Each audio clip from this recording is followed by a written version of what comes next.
High summer here in Rhode Island, land of perfect sun, sand, and surf.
How great does Providence look?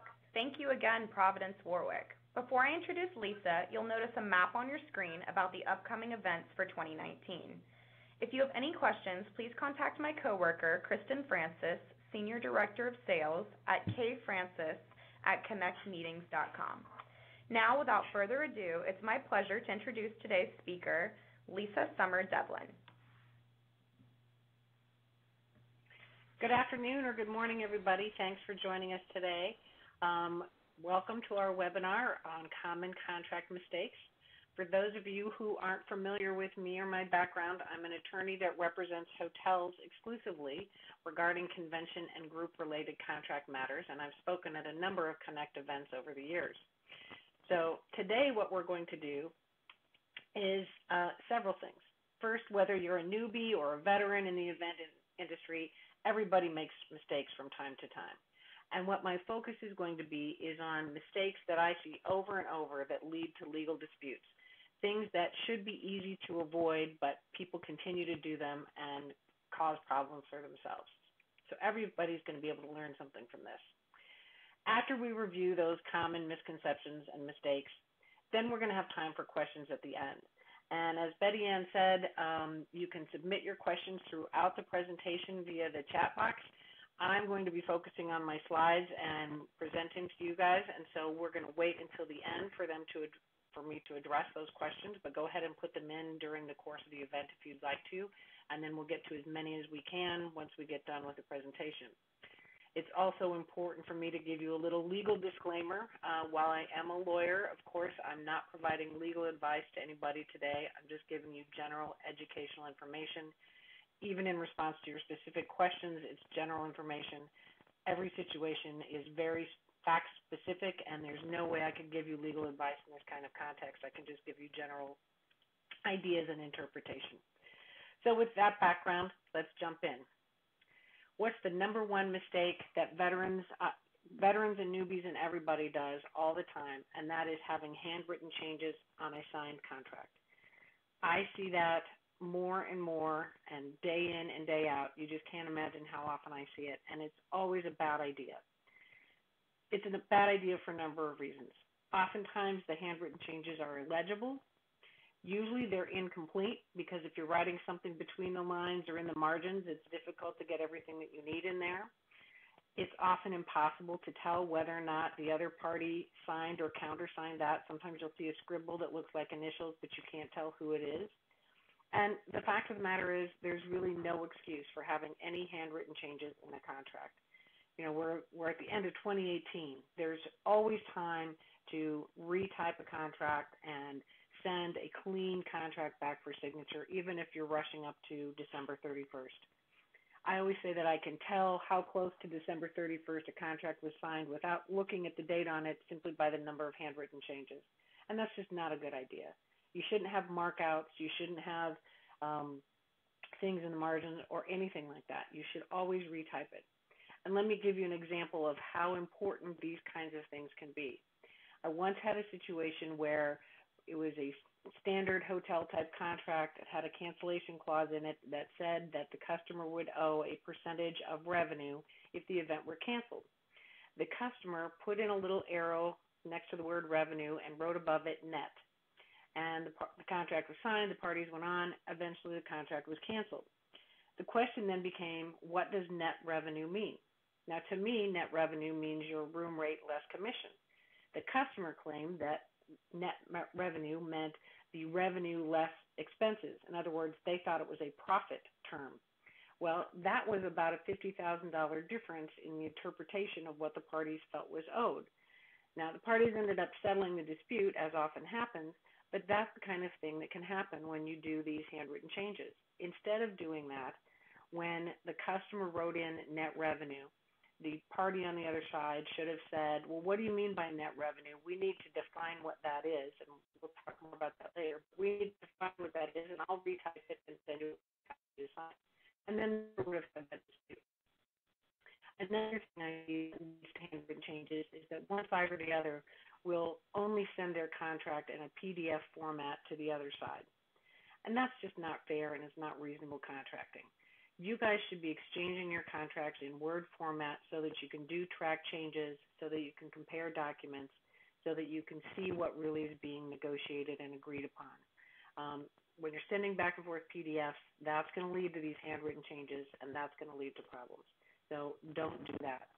Never have handwritten changes, and never have PDFs that are being used for negotiations. Excuse me. Another mistake that I see very commonly is not properly naming the parties to the agreement. Both sides should have the full legal name of the party that they are contracting.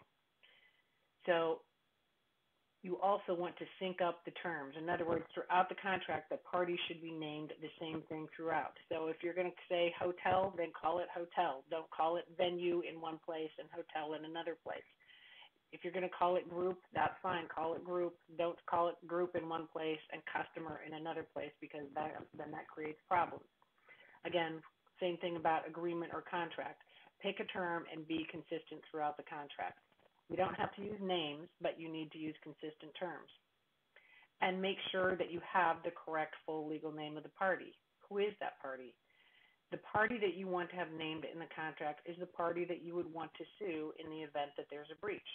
So if the customer cancels, you need the correct name of the customer.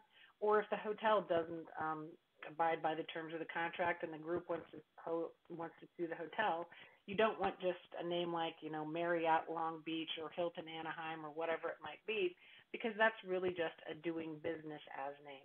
You want the correct legal name of the hotel. Whoever the ownership is, doing business as, whatever the name of the hotel is, and then probably the managing agent that's operating the hotel, so that you know who it is. On a customer side, I very often see that the customer is listed as the name of the event. You don't want Smith Family Reunion, because that's not a legal entity. You can't sue the Smith Family Reunion.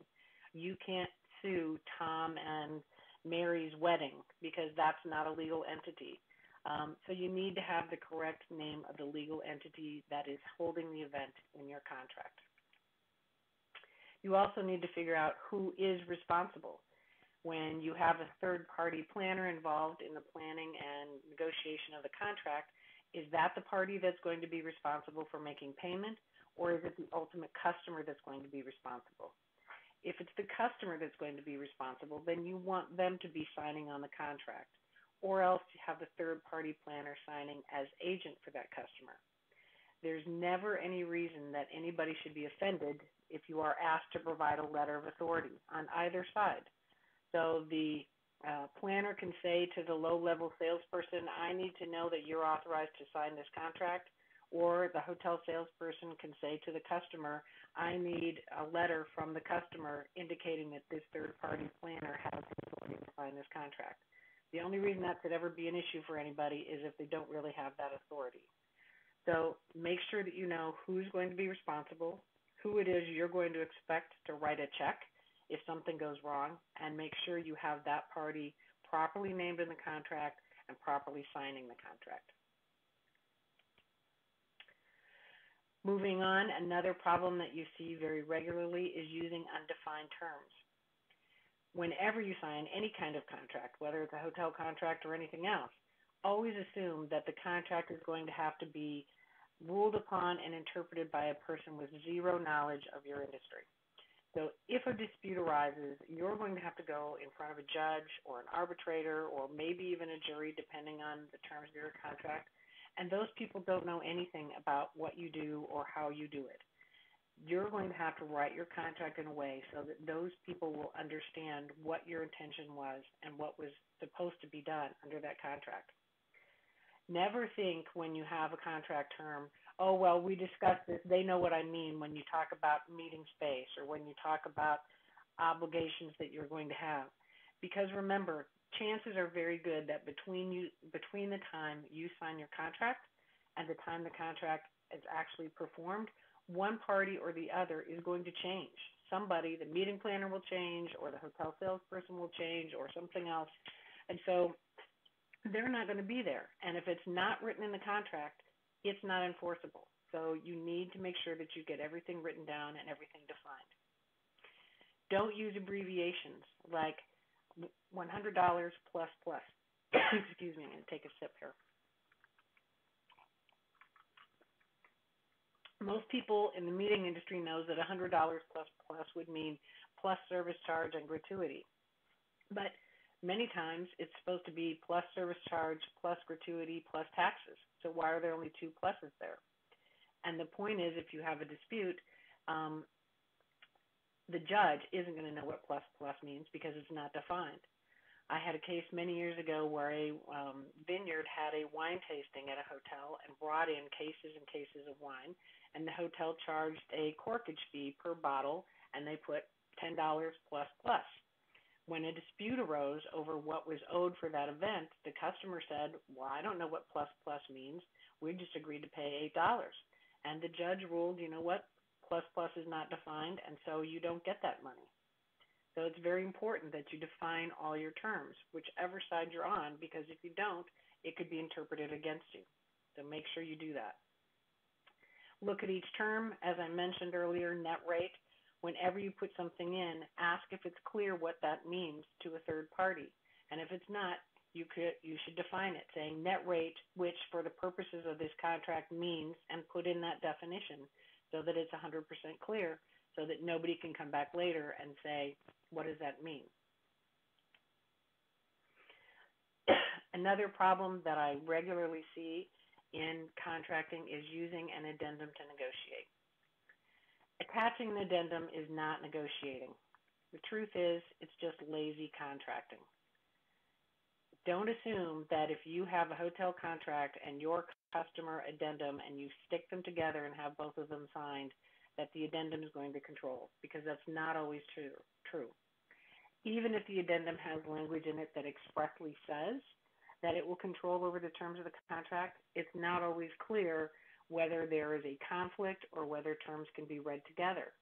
And under the law, a judge is obligated, or an arbitrator, to try and give effect to every term in the contract and the addendum. And so if they can make both of the terms apply, if there's two attrition clauses, one in the contract and one in the addendum, a judge is going to try and read them together rather than just saying that the addendum controls. So don't assume that that's protecting you. If you do have clauses that are important to you, rather than putting them in an addendum, what you should do is you should tell the other side that you're dealing with the clauses that are important to you at the beginning of your negotiation.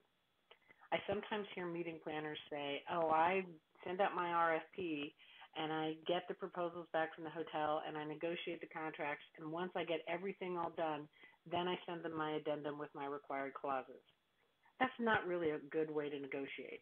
because oftentimes those terms in your addendum impact the business aspect of the event for the hotel. And you might get a different proposal if the hotel understood from the outset what it is that was going to be important to you.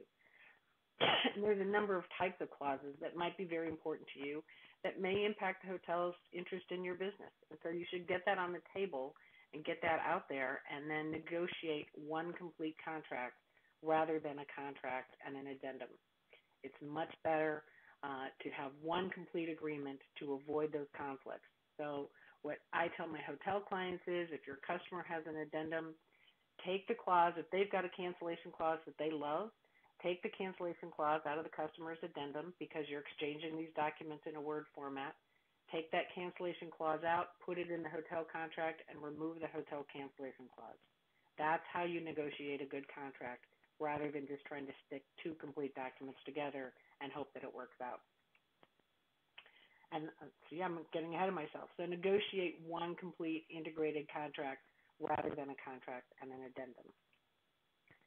And by the way, while we're on the topic of amendments versus addenda, an addenda technically is used to clarify but not change an existing agreement. So a good example is if you entered into a contract to purchase 100 bicycles, an addenda would be used to say those 100 bicycles, 25 will be blue, 50 will be green, and 25 will be red. You're not changing the terms to the contract. You're just adding a term to clarify what's already in there. So whenever you see these customers saying, oh, I've got my own addenda that's really a complete contract in and of itself, that's not what an addenda is for, okay? An amendment changes the terms that are already contracted. So if you've already signed an agreement and you come back and you want to increase your room block or decrease your room block or add a day or do whatever it is you want to do, that's an amendment. That's not really an addenda to a contract because you're not clarifying, you're changing. If you call it an addenda, will it be invalid? No, probably not. But from a technical legal standpoint, the correct terminology is amendment, not addenda. The point of this is that neither of these documents belong at the time you sign the original contract. Both of these are used after the fact to clarify or to change the agreement. You shouldn't be sticking two documents together at the time you initially sign the agreement. For corporate planners, a mistake I often see is using the corporation's standard purchasing form for an event contract. Not all documents are the same. Not all contracts are the same, and one size does not fit all. There are terms and conditions in hotel agreements that aren't found in any other type of contract, and using a standard purchasing agreement doesn't include those kinds of terms. On the other hand, most standard purchasing agreements include terms that don't really work in a hotel or venue agreement situation. So it's not really appropriate to use those kinds of clauses. An example I can give is in a purchasing agreement, there is often a term that talks about the right of the purchaser to reject the services provided and require them to be done over again. Well, if you have a meeting and it's being scheduled for this week and you don't like what the hotel does for you, you're not going to have the meeting over again the following week and make the hotel do it over again. But there are often terms like that in a standard purchasing agreement. So that's why they don't really work. It's really not effective and ends up creating disputes and problems very often. Another problem I see is that when parties are negotiating a contract, they say, well, if we change this term, then we have to get our legal involved, and they make it sound like that's a big deal. Legal review is not a bad thing. Now, I understand that if you don't have corporate counsel involved in your organization, that there may be a cost incurred, but really the cost of having your lawyer look over a contract and give you advice on it is much less than having a dispute down the road. And if you're a meeting planner and you accept a clause that turns out to be invalid or turns out to have a problem, you could be held responsible for not properly contracting for that event. So getting legal involved, if there's any question, isn't necessarily a bad thing, and it can be protecting yourself. Another mistake I see a lot is assuming that anything that is good needs to be mutual or anything mutual is good. The hotel and the customer in an event contract are not in the same position. They have different goals, expectations, they have different financial interests. Whenever I see a mutual cancellation clause, all I can say is it's a bad idea. The damages that a customer suffers if the hotel cancels the customer are completely different than the damages that the hotel suffers if the customer cancels the hotel. In the case of the customer canceling the hotel has a pretty good idea of what it was going to make on guest rooms, what it was going to make on food and beverage, what it was going to make on other revenues, and it has a pretty good idea of what it's going to be able to make up by reselling. The same is not true in the case of the customer. The customer could be suffering a huge loss or no loss at all. If the hotel cancels the customer and the customer is able to find another venue, maybe the hotel next door has availability and will match all the terms, maybe the loss suffered by the customer is very small. On the other hand, if the hotel cancels the customer and the customer can't find a new venue and it ends up having to cancel its entire event, and this was its revenue-generating event for the year, it could be that the customer's out hundreds of thousands of dollars. So it's not as easy to estimate what the customer's loss is going to be. When you're using a cancellation clause that has agreed upon damages, liquidated damages, which we'll talk about, it's supposed to be a reasonable estimate of the loss that the injured party is going to suffer. Well, the loss in the case of a customer is not the same as in the case of a hotel. And so it's possible that a judge, if it looked at a mutual cancellation clause, would say, this is not an estimate of the loss of each side because they're completely different. Therefore, I'm not going to apply this damage clause. And if they don't apply the damage clause, then you're back to where you started and you have to prove your actual loss anyway. So a mutual cancellation clause is not a good idea. I even had an example of one where the cancellation clause said that there would be credit for resold rooms, and it ended up that the hotel was the one canceling the customer. Well, why would the fact that the hotel resold the rooms matter to the customer in terms of what the customer lost? It just didn't make any sense. So mutual cancellation clause is not a good idea and may not be enforceable. I talked about cancellation by the hotel, obviously. Lots of people want to put in clauses about the hotel canceling. Saying that the hotel will not cancel a group doesn't help you. If the hotel decides to cancel and that provision is in there, it's not going to stop the hotel from doing that. No judge is going to enter an injunction preventing the hotel from canceling or forcing it to have your event. So it gives you a false sense of security. It's important as a customer or meeting planner to understand that when a hotel cancels your event, it's not a personal issue. They're not choosing one type of group that they like better over the other. It's just a financial situation where, for business reasons, they're going to take on another opportunity. You don't need a clause in the contract about what the hotel owes in the event that they cancel. You can, if you want to, include a clause and say that the hotel will pay for increased room rates or costs of reprinting or any of those kinds of things. Those are all things that the law would award the injured customer anyway, but you can include that clause if you want. My recommendation is for both parties to try and negotiate a flat payout amount as soon as the hotel cancels and be done with it. Otherwise, what the customer has to do is keep records of all their increased expenses, all their time, everything that they had to do to move that event. And then it's very time-consuming, it's expensive, it can lead to lots of disputes. It's often better for the parties to just sit down and make an estimate of what that loss is going to be. The hotel cuts you a check and everybody moves on. That usually works better. So let's talk about attrition or cancellation.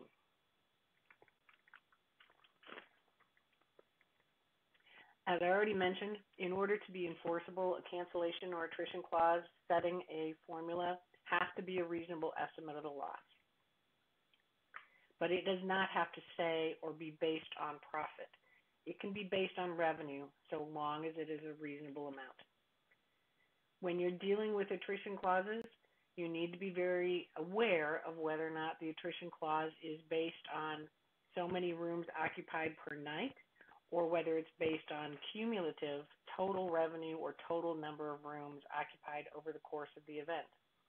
Some hotels like to have per night because in a resort situation, for example, if a customer decides at the last minute that they're going to drop the last day of their event, that can have a negative consequence for that resort, and so they may want to have per night obligations. Or it may be that they just say, look, you've got a 4-night event, and over the course of the 4 nights, you have to achieve this amount of guest room nights or achieve this amount of guest room revenue. There are pros and cons to both of those methods of calculating, but the important thing is that you will now analyze which one is better for your event and negotiate accordingly based on that. If you need to have flexibility because you may want to change the scope of your event, you may want to try and get a per night attrition versus a cumulative, or it may be the other way around. It just depends. Liquidated damages as a matter of law do not have to include resale credit. The whole aspect of the sliding scale of damages in the cancellation clause is that it's designed to estimate the opportunity to resell. So even though you don't have to say profit, and even though you don't have to say resale, the amounts agreed upon should reflect both the potential profit and resale. And what do I mean by that? What I mean is that when an event is taking place, the hotel does not put 100% of the money that the customer pays in the bank. Certainly they pay some lesser amount. It varies by event and by season and by day and all those kinds of things. So you never know exactly the profit that the hotel makes on any one particular event or on any group of rooms. But the hotel knows its overall profits. And so the damages shouldn't exceed a fair estimate of what the hotel's overall profit would be if the event were held. Similarly, while you don't have to expressly have resale credit, the damage clause should have that sliding scale in it that reflects the farther out the event is canceled, the more likely it is that the hotel is going to that the hotel is going to resell. So when you're negotiating these clauses, instead of saying, I want it to be based on profit, it's better to negotiate a lower dollar amount. Instead of saying, I want credit for resale, again, it's better to negotiate a smaller amount. So when the hotel says, well, I want 95% damages, you should say, no, I'll pay you 75% damages. If you think that they're estimating their resale wrong, then say, you know what, I think you've got a better chance of reselling over these dates. Instead of paying you 30%, I'll pay you 20%. It's a lot easier to deal with those kinds of clauses than it is to deal with these clauses that have complicated formulas and profit and resale. Those complicated clauses are the ones that more commonly lead to disputes and lead to it ending up in the hands of lawyers. So short and simple, and negotiate fair numbers rather than putting in complicated formulas. If you still feel, for whatever reason, that you want to have profit and you want to have resale, then you have to include an explanation and definition of how that will be calculated. So you can't just say, you'll pay lost profit. It needs to say, you will pay the X percentage of lost profit, which is 80%. You have to define what that profit percentage is. If you say resale, you can't just say less rooms resold. You have to say less rooms resold, which will be calculated based on the last rooms resold in the hotel. And then you have to define what that credit is. So just because a room was occupied, it doesn't mean that it was at the same rate as what the canceling group was going to pay. And so you should be getting credit on either the hotel's average daily rate or the group rate or whatever you can negotiate, but you need to define what that credit is going to be. You also need to tie it to the cancellation damages. So if the customer is only paying 30% cancellation damages, then the resale credit should only equal 30% of what the hotel is able to resell. Otherwise, the hotel is going to get nothing long before it's actually resold and made up all of its losses. No attrition clauses. Removing an attrition clause from a contract does not mean that you won't owe anything. It means that you're guaranteeing 100% of the block. So be very cautious about doing that. I often hear customers say, I won't sign a contract with an attrition clause, and they think they're being smart, but what they're really doing is setting them up for much more liability. If you affirmatively put in a clause that says we will not pay any attrition damages, it makes enforceability of your contract questionable because you're not making any minimum commitment. If either party went to a judge and said, here, enforce this contract, a judge would say, well, I can't because I don't know what the hotel was obligated to do. I don't know how many rooms were going to be used for this event. I can't tell because there's no minimum commitment by the group. That might mean that the hotel could cancel that kind of a contract without any payment to the customer. And even if you set all of those risks aside, when a customer comes to a hotel and says, I won't guarantee any of these rooms, that makes your business less attractive to that hotel because they can't put that on their books as a definite commitment since there's no attrition obligation. The hotel doesn't know how many rooms you're going to pay for, and so they may not want to have their business. Indemnification. Indemnification is one of those things that under the law people always wanted in their contract, but they don't even really understand what it means. And it's really a very simple concept. Indemnification simply means that if I get sued for something that you do, you will pay me back. That's really what it boils down to. Typically, an indemnification obligation requires the indemnifying party to pay for any settlement or judgment of a claim, attorney's fees, and costs. And what I often see in the industry, and many hotel companies do this and many customers ask for this, is they want mutual indemnification. So you have an event and Susie falls and breaks her leg, and Susie sues the hotel saying that the floor was too slick and sues the group saying that the group was responsible because they spilled something on the floor causing her to fall. Well, if you have a mutual indemnification clause, what happens is that first the hotel takes the suit to the group and says, here, I got sued, you have to indemnify me. And they give the suit to the group. It's called tendering. And then the group says, well, gee, I got sued as well, and we think it's your fault, so we're tendering our lawsuit to you. And so if you have mutual indemnification, it kind of cancels each other out, and each side ends up defending their own lawsuit, and 99% of all cases ultimately settle, and no side ends up indemnifying the other. So my personal opinion is that mutual indemnification is not very helpful. The reason that most hotels want indemnification is that under the law, a hotel or an innkeeper from the old common law is responsible for the safety of guests. And so hotels are going to be sued if somebody gets injured, even if they had nothing to do with it. And so that's why they ask for that indemnification from their customers. Excuse me again. It's not very helpful when you have a mutual indemnification. Insurance is one of the most important things that you can have when you're having an event. First of all, insurance supports your indemnification. If you get sued and somebody's seeking $1 million, your business probably doesn't have $1 million lying around that they can use to pay that lawsuit, and they probably don't have hundreds of thousands of dollars lying around to pay to defend that lawsuit. Excuse me. So the insurance is what pays those costs, and that's very important. Many times customers will ask hotels to name the customer as an additional insured during the time period of the event, and hotels typically resist that. The reason is that you need to consider that hotels are having multiple events every day, 365 days a year. If they had to go to their insurance broker every day and get a new certificate of insurance for every customer that came in the door, it would be a full-time job for one or two people at the hotel, and it would make their insurance rates skyrocket. And so they don't want to do that. That's why they resist naming you as additional insured.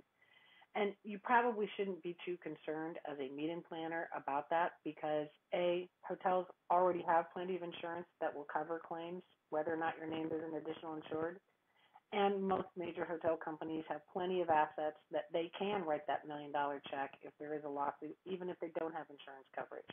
So it's not that helpful to ask hotels to be named as additional insureds.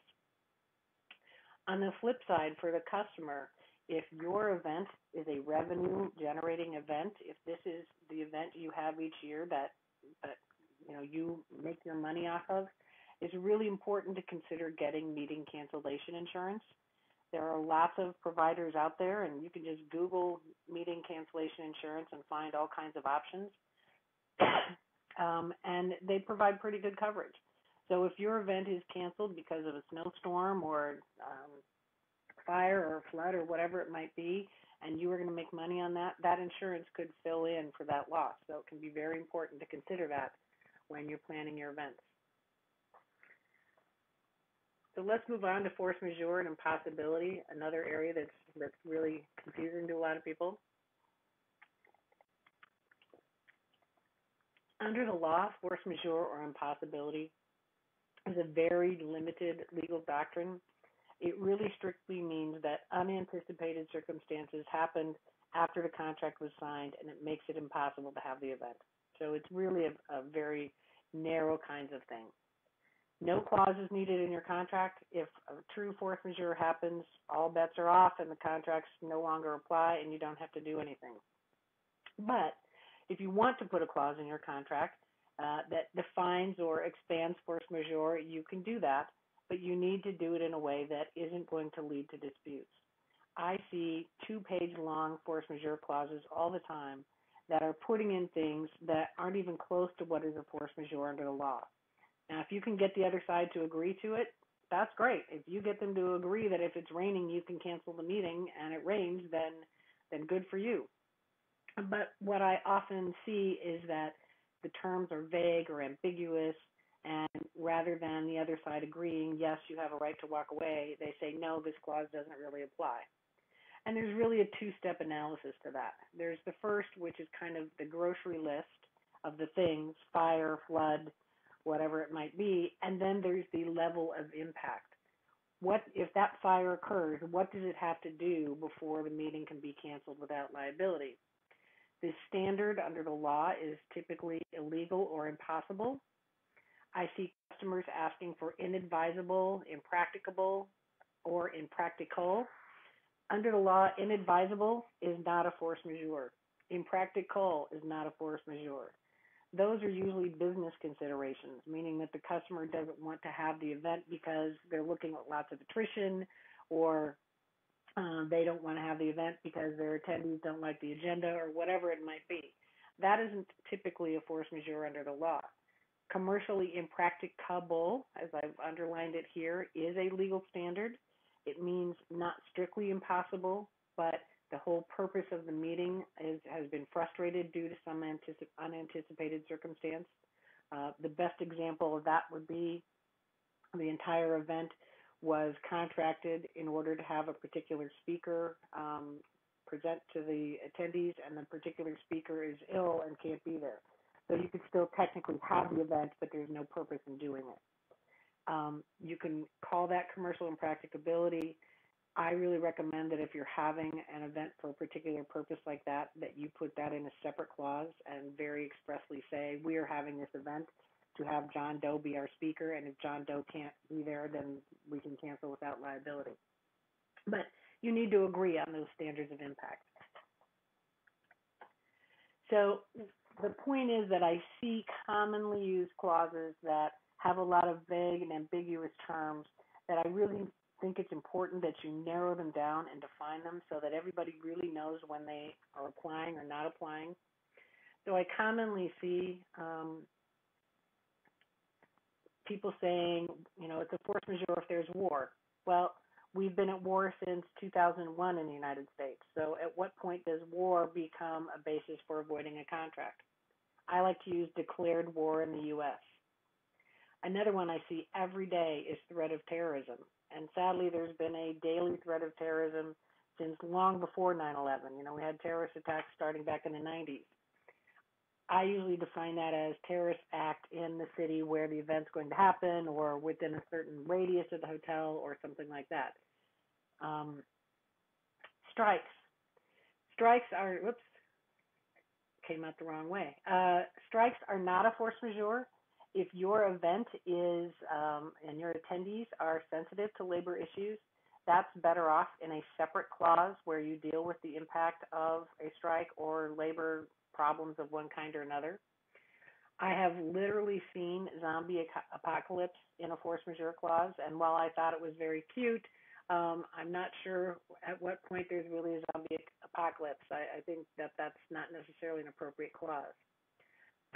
Pandemics There's epidemics and pandemics every year. There's a flu epidemic every year. I don't like such wide-ranging clauses because, um, at what point does it rise to the level of allowing you to get out of a contract? I like to use Centers for Disease Control Level 3 warning. The Centers for Disease Control has a really robust website and provides lots of information. They've got a site that will tell you how much flu is going on in every state in the nation and things of that. If the Centers for Disease Control issues a warning saying don't go to this city because of the flu or whatever it might be, that's a clear and objective basis for terminating a contract. Unseasonable extreme weather. I see that one all the time, and my answer to that is seriously, I don't know what that means, and I don't know how you would determine that. The thing about force majeure is you really need to keep in mind it's difficult to define, but when it truly happens, you'll know it. When there's a snowstorm and all the flights are canceled, no hotel is going to expect you to have your event, and they'll get that. But I live in Arizona. If it's 115, does that mean that somebody gets to cancel their contract if it's 115 in March when it's typically 115 in August? So, don't use these terms that are broad and too out there, because all you're really doing is buying disputes. You may think that you are saying, well, by having this term, I'll be able to get out of this contract. But what's more likely to happen is that the hotel is going to disagree with you and say, no, we still think this event can go forward. And then you end up arguing to a judge or an arbitrator about whether or not you are excused or not excused. So that's all the slides that I have to go over specifically because I wanted to allow time for questions. So Betty Ann, have you got questions that you want to throw at me? Yes, I believe we have one. Let's see. Which you actually somewhat addressed already, but can you address the topic of matching attrition with cancellation, i.e. if 80% attrition, then cancellation is maximum of 80% as well? Sure. In the hotel perspective, they are two different concepts.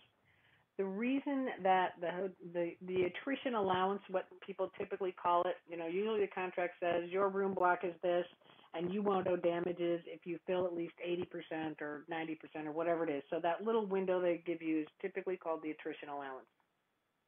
That is a concession. It's a negotiated concession that the hotel gives you for having your event at the hotel. That is not a concession that they are required to give you in cancellation. So just like if you cancel your event, you don't get 1 per 50 comps and you don't get free meeting space because you're not having the event. Well, the same thing is true with regard to the attrition. You don't get that 20% window or allowance if you cancel the event. You've contracted for 100% of the rooms and 100% of the food and beverage, and the hotel can base its damages on that 100%. But again, at the end of the day, it's what's the bottom line number? Instead of worrying about taking that 20% off the top in cancellation, negotiate the amount. So instead of owing 80% in cancellation, say, well, I want to owe 70%, and that will account for that window in some fashion, if that makes sense. The idea is you're not entitled to that in the cancellation, but negotiate your amounts with that in mind.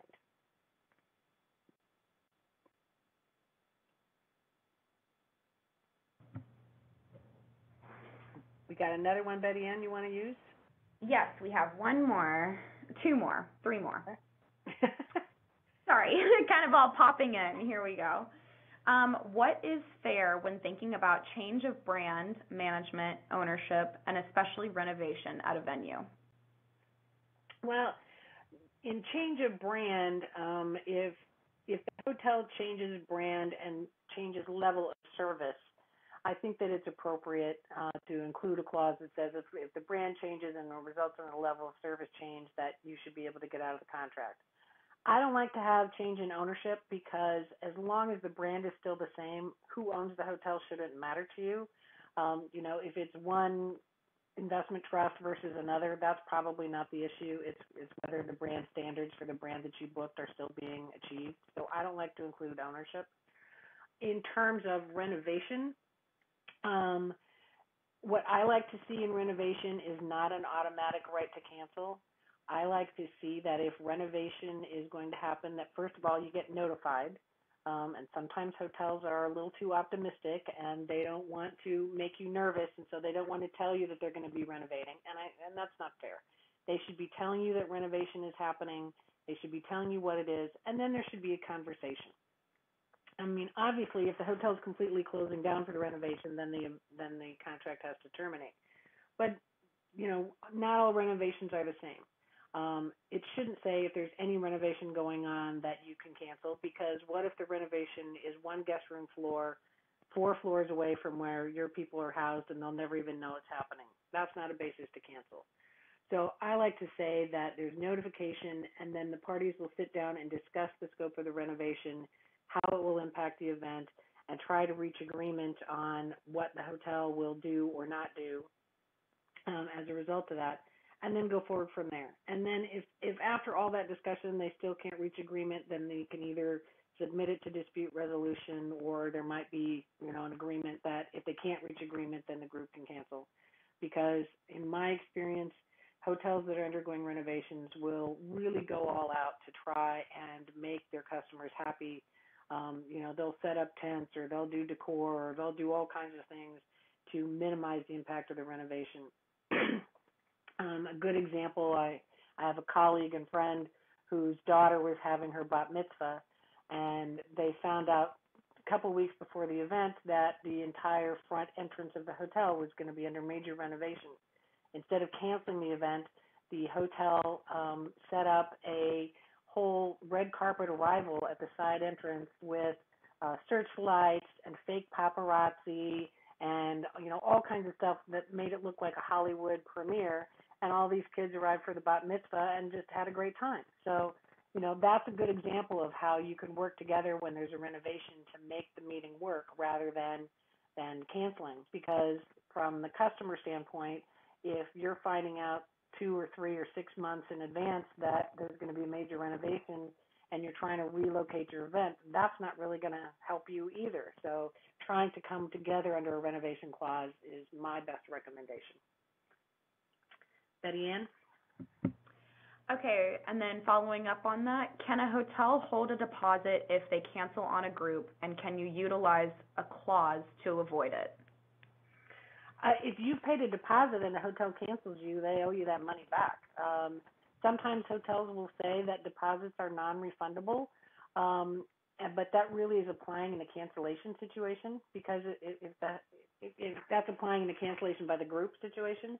But if the hotel cancels you, they're essentially breaching the contract, and they should be returning those deposits. I don't think you need a clause that says that, but you can certainly put it in that says if for any reason the hotel cancels, they have to refund any deposits on top of paying the additional expenses that they incur.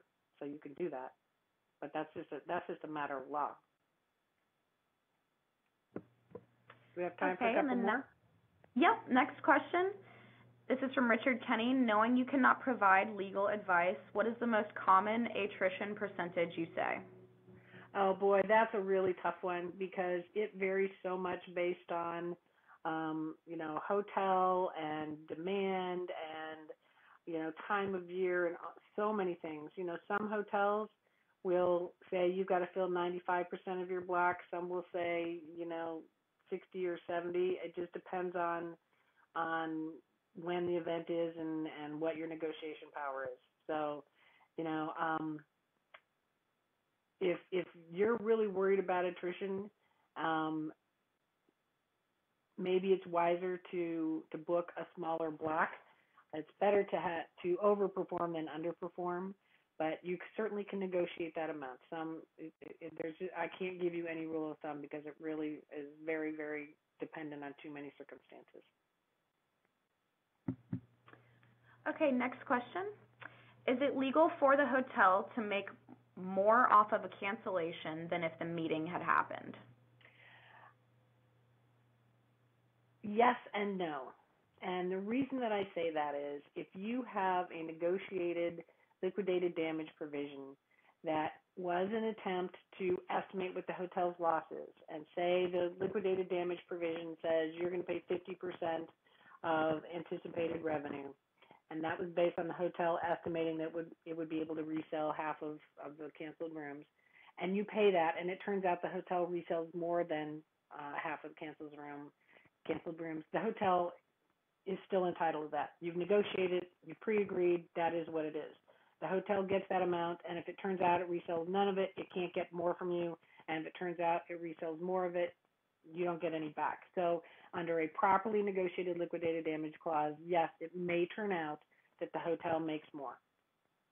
On the flip side, if a hotel has a cancellation clause that says you will pay us 100% of lost revenue if you cancel a year in advance, I question the enforceability of that, because in that case, the hotel's putting 100% of the value of that event in the bank and may, in fact, resell, and it's making more than it would have made had you actually shown up. So that's probably not enforceable. Now, the question becomes, at some point, when you cancel, let's say you cancel an event a week in advance. The hotel, in that case, may have already bought the food, may have already committed to pay the staff to be at the hotel, may have already incurred all those expenses. So in that scenario, if you're paying 100%, the hotel really isn't better off because it's already incurred all those expenses. So it depends on the very circumstances involved. But there are certain situations in which a damage clause could be seen as excessive, looking at all those factors. Okay, next question. If mutual indemnification isn't ideal, what term have you seen as reasonable for both parties? Well, the issue is that in today's world, when somebody gets injured, they tend to sue everybody and try and figure out a basis for making a claim against everybody, because they're looking for what we call in the legal industry deep pockets. They're trying to find people with money that they can get something from. So in most of the time also in today's world, in more and more states, the law says that each party is only responsible for their own contribution to that injury, whatever that might be, their own percentage of the fault.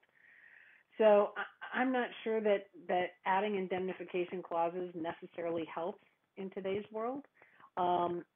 If the alternate common scenario is that the hotel is going to get sued no matter what, because they are the operator of the premises, and so that's why historically and typically the indemnification clause says that the group will indemnify the hotel if the claim arises out of the group's fault.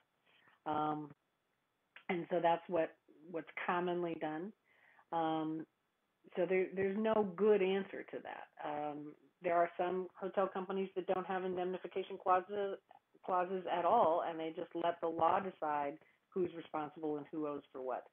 The indemnification clause really ultimately only helps you if the case goes all the way to trial and there's a determination as to who's responsible.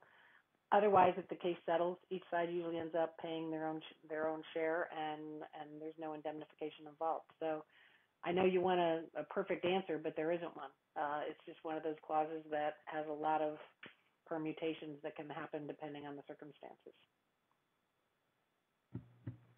Okay, and our last question is, do we just redline the mutual from the mutual sorry, I'm struggling to say that word, indemnification clause? Again, I can't give you legal advice in this context, and I don't even know which position you're in, whether you're a customer or a supplier. You need to talk with your legal folks about what's best for you and what's best in your position. And just the important thing is to understand that indemnification can have lots of pros and cons. One thing you do want to always look for in every indemnification clause is that it covers negligence, gross negligence, and intentional misconduct, because if you don't have those things specifically listed and then a lawsuit is filed and makes one of those claims, then the indemnification won't apply. But other than that, you're going to have to talk directly to your lawyer based on your particular circumstances and the risk of your event in order to make that determination. Great. Thank you for answering those, Lisa. So to wrap things up, just thank you again for sharing with us today. And after this webinar concludes, you will be directed to a short survey. If you could fill it out, that would be great for us to get some good feedback. You can learn about Connect's past and upcoming webinars on all of our websites listed on your screen now. For everyone joining us live today, the credit is pending approval from the EIC. Once the credit is approved, we will email your certificate. Again, if you're watching on demand, please email my coworker, Camille Moore, for your certificate. It will not come to you automatically. If you have any questions, please email her at cmoore@connectmeetings.com. We hope you'll join us again in the new year on January 23rd at 2 p.m. Eastern Time for an informative session on gamification with speaker Lindsay Martin Bilbrey. Thank you all for joining us and have a great day.